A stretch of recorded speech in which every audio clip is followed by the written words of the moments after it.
Individual would be bound over for general session.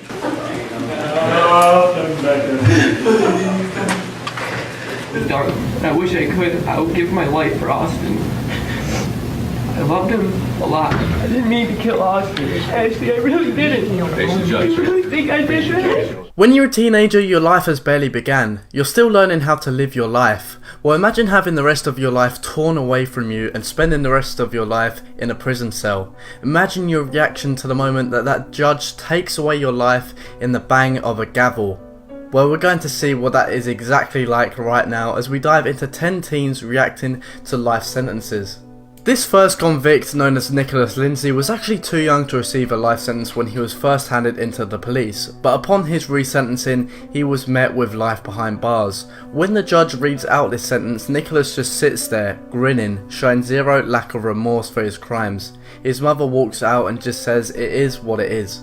There is no indication that this type of violent behavior will stop. Criminal history and odds of rehabilitation must be considered before life without parole is imposed. The court has significant doubts about the defendant's potential for rehabilitation. His mom said little when it was over. It's what the judge ordered, so that's what it is. It is what it is. But Lindsay actually grinned when the judge read his ruling, the lack of remorse not lost on David Crawford's daughter, Amanda. Justice was served, and I'm glad it's over, and it just kind of proves to me that he's an animal as he sat there smiling. This next teen receives his sentence for starting a fire that killed an innocent teenager, a stupid mistake which cost an innocent life and ruined another. You could tell by the way this teen is reacting that he completely regrets his stupid decision and even starts praying as he cries. His mistake is one to learn from. Shows that there is something said significant and intentional in immediately starting another fire in the living room. I agree with the family. I hope you die in prison as well. Individual would be bound over for general session.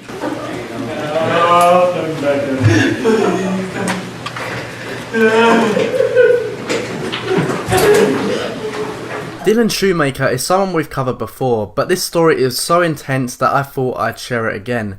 Dylan is being sentenced here for the murder of a sweet innocent baby.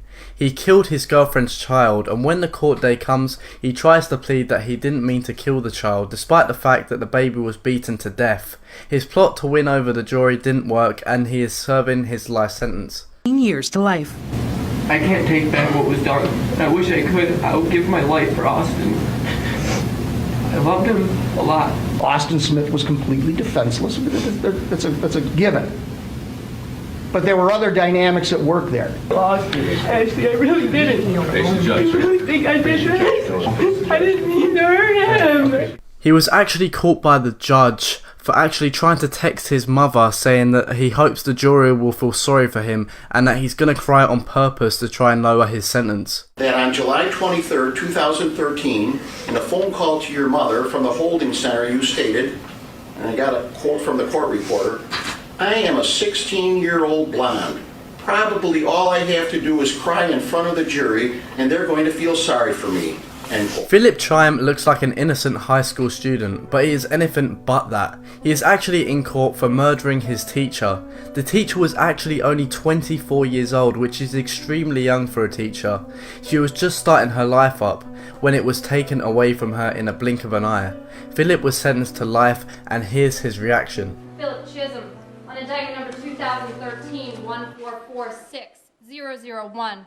The jury, having returned a verdict of guilty of murder in the first degree on deliberate premeditation and extreme atrocity and cruelty, you will hearken to the sentence the court has awarded against you. The court, having duly considered your offenses, it is hereby ordered that you be committed to the Department of Youth Services until the age of 21, and furthermore committed to the Massachusetts Correctional Institution at Cedar Junction for the period of not less than 25 years and not more than life, and that you stand committed in execution of this sentence. Jodi Arias is the first female on this list. She was being sentenced for the murder of her ex-boyfriend. Her boyfriend was actually famous for saying these disturbing words to his friend. Don't be surprised if one of these Sundays I don't show up and you find me dead in some place. Well, that's exactly what happened before she was sentenced to life in prison. She actually killed her ex-boyfriend just like he said she would. But I had to fight for my life just like I did on June 4th, 2008, because I realized how selfish it would be for me to escape accountability for this mess that I've created. I have 2 brothers, 2 sisters, several nieces and nephews, a mom, a dad, 8 aunts, 9 uncles, over 20 cousins that I've grown up with, as well as countless friends, all of whom would suffer greatly if I took my own life or if I allocated and begged for the death penalty and then got it. The most important thing I want to say is that I am very sorry for the enormous pain that I've caused the people that love Travis. I'm horrified because of what I did, and I wish there was some way I could take it back. Court finds the defendant has no prior criminal history. The defendant has family and community support. The defendant has mental health issues. The court has also considered the defendant's childhood background. The court finds the mitigation presented is not sufficiently substantial to call for leniency and that a natural life sentence is appropriate. It is ordered the defendant shall be incarcerated in the Department of Corrections for the rest of her natural life with no possibility of parole. This teenager freaks out after he is sentenced. The defendant freaks out, cries in court and begs the officers not to take him away, showing that he at least has some sympathy for what he did. No.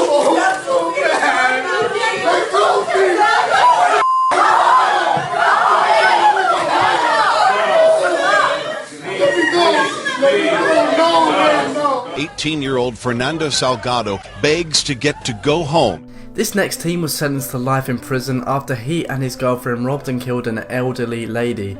The robbery apparently went wrong, and while trying to escape, the teen shot and killed the woman who was completely defenseless. The teen just sits and smiles as his life is being taken away from him. He's also seen actually falling asleep at one point during the sentencing. With a chuckle, a laugh, and yawn after yawn, David Moses acted strangely at his sentencing this morning, appearing to fall asleep in his chair not once, but twice, suffered physical, verbal, and emotional abuse growing up, leading to a lengthy criminal history, including sexually assaulting his sister, then a developmentally disabled cousin, and 7 other children while he was in a group home. While Sessions' family said they hope to one day see her again in heaven, Moses' attorney asked the judge for hope as well, in the form of a possibility for parole. To give him that hope for the next 25 years, that he may have an opportunity to be returned to society. Instead, the judge sentenced Moses to life in prison without the possibility of parole. And that's in the penitentiary for the rest of his life. TJ Lane was convicted for killing 3 of his fellow high school students, which makes him a very young serial killer. He has absolutely no remorse for his crimes, and he was of course sentenced to life imprisonment without the possibility of parole. And when he was being sentenced, he wore a white t-shirt with the word killer painted across it, showing how sick and twisted this teenager really is. Nick is a very kind and loving. Why would you want to hurt him? You don't know kind. You're evil. I will have to eventually forgive you. Otherwise, you will haunt me. You will never, ever be in my thoughts after this. Never. My family will move on, not you. You have ruined your life, not to mention Adam's. Even gave you a ride. Nick even gave you a ride from school. That someone tried to kill 5 people, and all they did was want to go to school. TJ also escaped prison a year after his sentencing with another inmate who was actually captured. 19-year-old TJ Lane escaped from the Allen County Correctional Center in Lima, Ohio, and a massive search is underway for Lane and 45-year-old Clifford Opperud. Lane was serving 3 life sentences for the February 2012 murders of 3 students in Chardon High School, east of Cleveland. Witnesses said he just walked into the crowded cafeteria that morning and started shooting. He was just dead silent the entire time. Didn't say anything before. This next teen actually killed his great-grandmother with a hatchet with one of his friends, which is extremely disturbing. The teen was of course sentenced to life in prison and responds by saying that the news liked to twist a lot of things around. He was still sentenced and found guilty. He showed varying emotions in court, at times wiping tears from his face. Then Barbeau smirked and shook his head when the prosecutor spoke. He read only a few words from his own statement. There's a lot going around said by the news, DA, and many other people that I'm a cold, heartless, careless killer. And that's not true. Instead of starting his freshman year in high school, 14-year-old Antonio Barbo will go to prison. This next video is very famous for showing a teenager who almost starts laughing when he is sentenced for killing a 23-year-old. The mother of the victim is in tears and is so choked up she can't even speak to the jury, as his sister has to stand in for her. The only words the teen has to say for himself are these. As a mother shed tears for her son, shot and killed by Wright. I've lost laughter and love. I no longer have the hope of having grandchildren. I've lost the enjoyment of holidays and birthdays and of everyday life. Wright addressed the court showing no remorse. I just want to tell y'all, I'll be home soon. R.I.P. Keon, I love my family.